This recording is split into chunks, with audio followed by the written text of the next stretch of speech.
woman. I don't believe you, you're not the truth.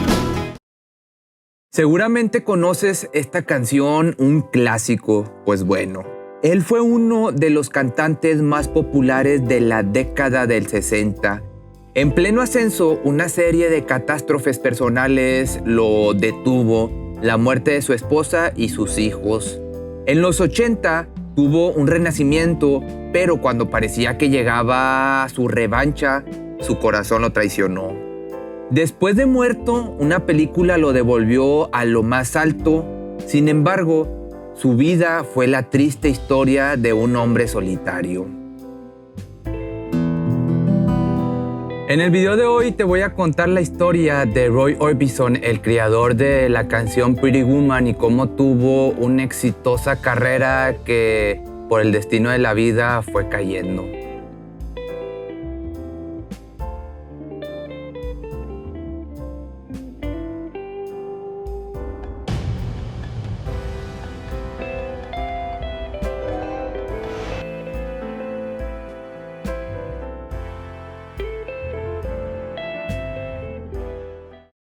Lo perdió todo más de una vez, y con esto de todo no es exageración.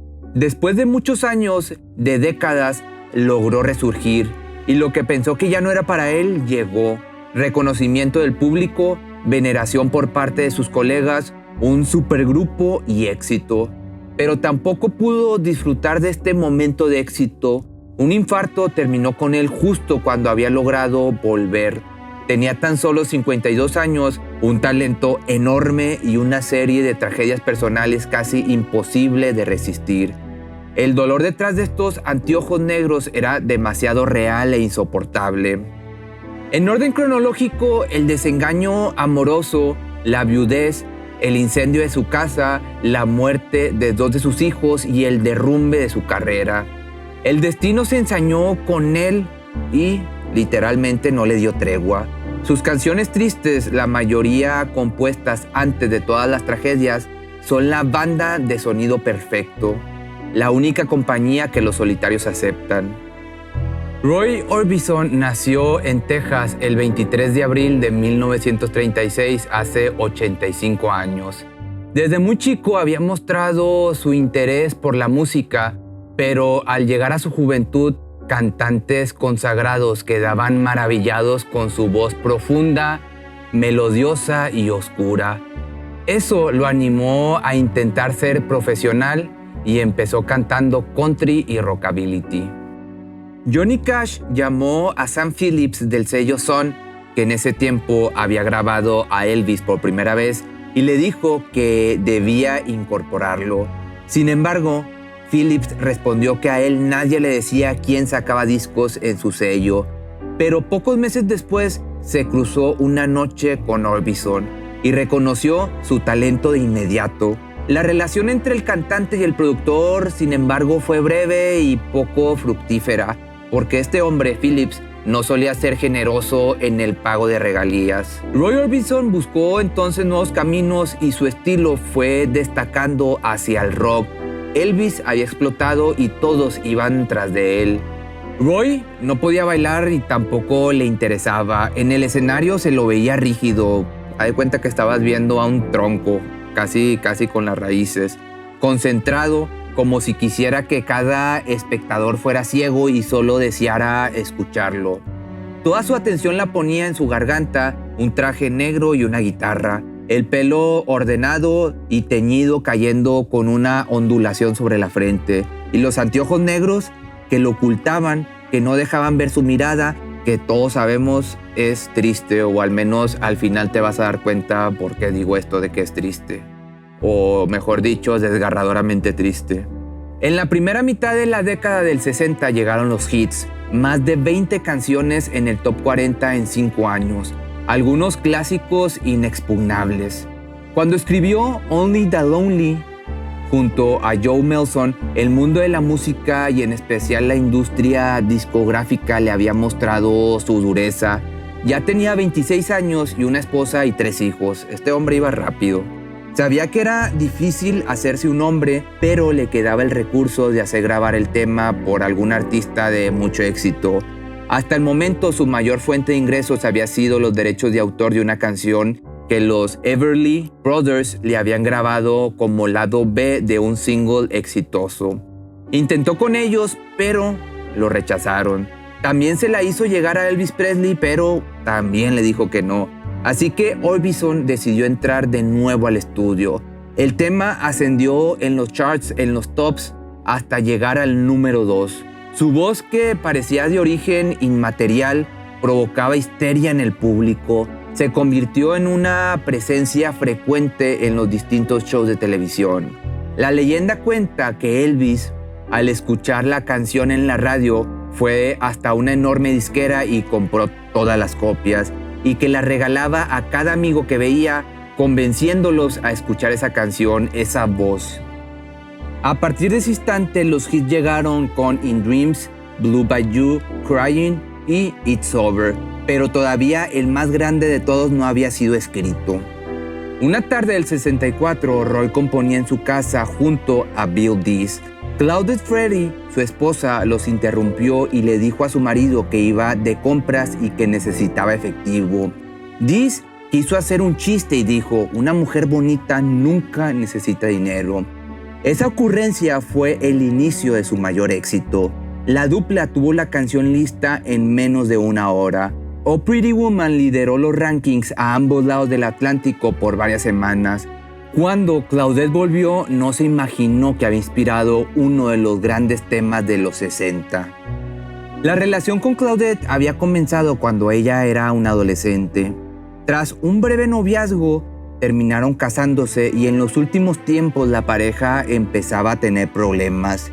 Ella sostenía que él no le prestaba demasiada atención, que viajaba demasiado, y Roy sospechaba que ella tenía un romance oculto con el arquitecto que les estaba construyendo su nueva casa. Estos típicos problemas entre parejas de músicos. Si tú eres músico sabes a qué me refiero. Se separaron unos meses, pero se volvieron a reconciliar y esta dinámica se repitió en varias oportunidades. Pero en junio del 63 estaban juntos de nuevo. A ambos les gustaban las motos y una tarde manejando juntos en una ruta, Claudette perdió el control de su moto y chocó contra la parte trasera de un camión. Tristemente, perdería la vida en el momento. 2 años después, en el 68, mientras Orbison se presentaba en un festival inglés, llegó el llamado macabro, aquel que le demostraría que nada de lo que había pasado hasta el momento era tan terrible como esto. Su casa se había incendiado y en el accidente habían fallecido sus 2 hijos mayores. Durante un tiempo, Roy no supo cómo seguir adelante. A su hijo menor, el único que sobrevivió, lo mandó a vivir con los padres de él. Tiempo después conoció a Barbara Jacobs, una chica alemana de 18 años. Se casaron enseguida y tuvieron otros 2 hijos. Antes de que comenzaran a acontecer las desgracias, Roy Orbison, tras el boom de Oh Pretty Woman, se convirtió en alguien codiciado por las discografías.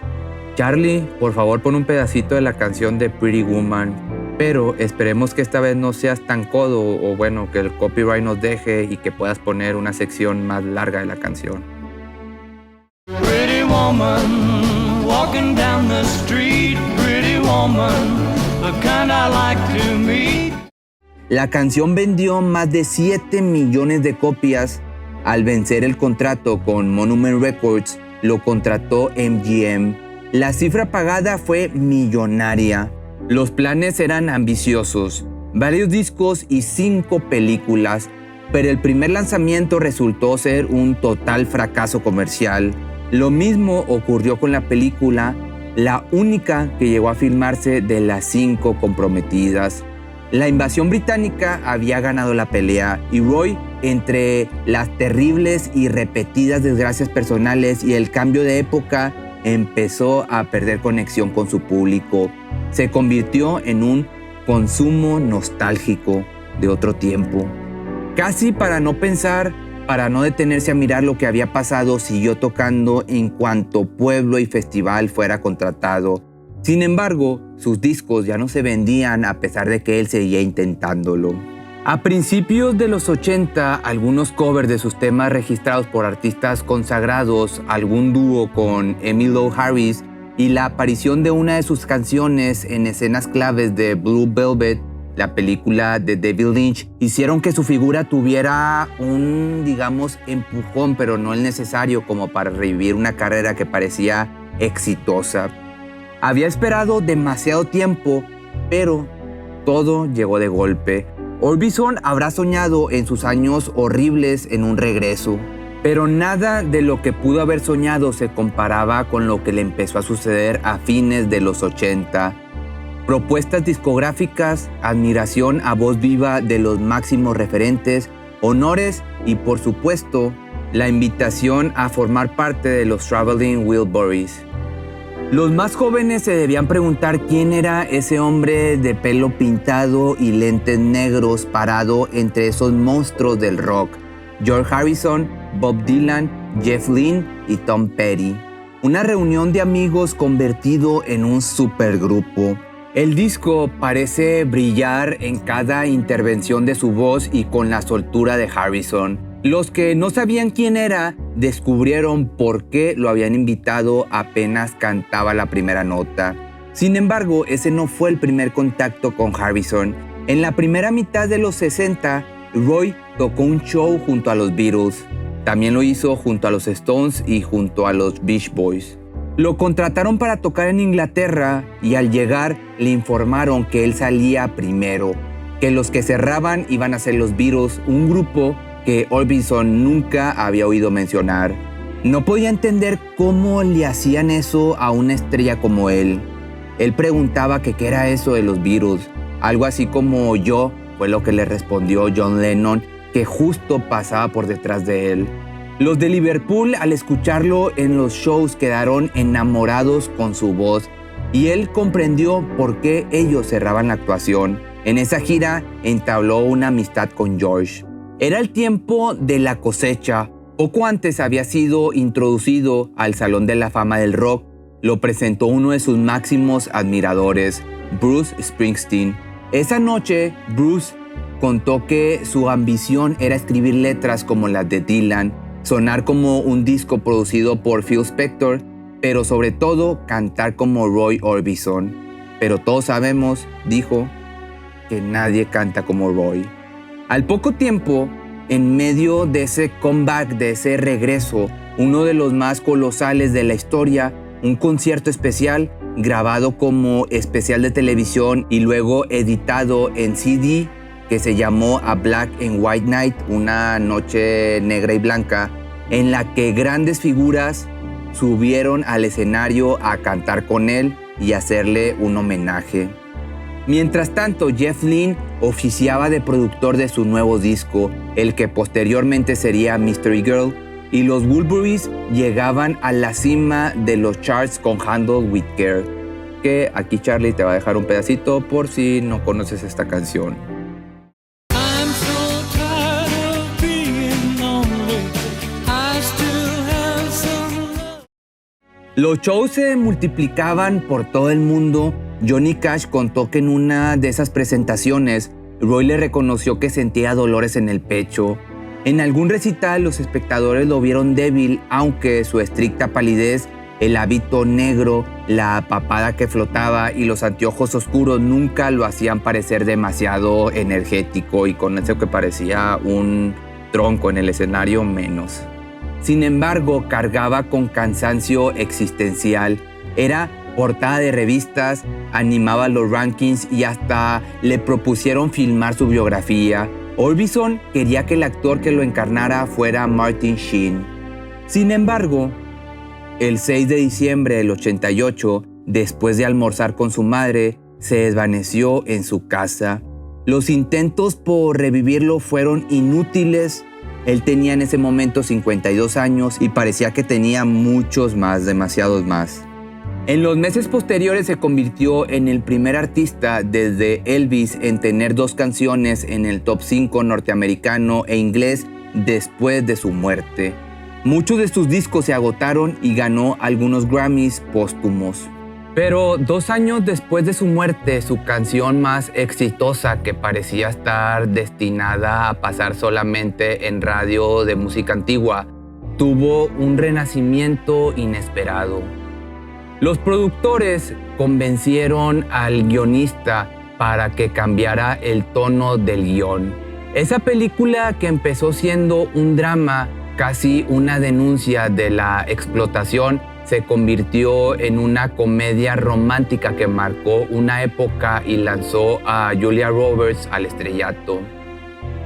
El cambio de registro implicó también una modificación en el título. De 3000 se transformó en Pretty Woman, y esa mujer bonita caminando por Beverly Hills no podía tener mejor acompañamiento sonoro que la canción de Roy Orbison, que 2 años después de su muerte conocía otro renacimiento, otro gran éxito que no pudo disfrutar. Si te gustó este video, no olvides seguirme en mis redes sociales y dejarme un mensaje aquí abajo y un like por si quieres algún tema en específico o alguna sugerencia o petición. Y no olvides seguirme en mi canal secundario como ¿Sabías qué? By Pepe Misterio. Mi nombre es Pepe Cerecero y esto es...